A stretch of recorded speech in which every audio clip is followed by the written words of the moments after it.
هنرمند و هستنکار دماهین 8 سالی بوش آمورا قانون حز دکر. به کابلوین تلفونان قانون چه دکر و لید دا. هنرمند عبدالقادر گوکبالک 56 سالیه و باوی 30 زاروکانه.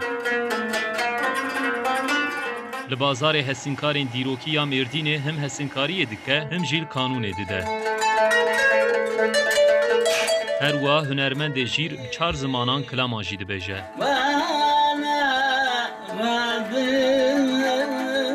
گوکبالک evnêzî 40 sale ku vî karî dike. Dema welatî ji ber dikana wî re derbas dibin, bi dengê kanûnekê xweş dibin. Di heman demê de hunermend dibêje ew kesên ku bêhna wan teng dibin, tên ba min û guh didin dengê kanûnê ya bi aheng. Welatî û hevalên wî ji bo ku li dengê wî û dengê kanûnê guhdarî bikin, hinceteke ji xwe re dibînin û diçin kargeha wî. Cîranê min dukana min ew heye heg birtetê dibînim etên balê derya çêdike şibaka çêdike çi bixwazî çêdike piştî wê got birtetê dibîne qanûna xwe lê dixwe millet dirûtê balê millet jê hez dike.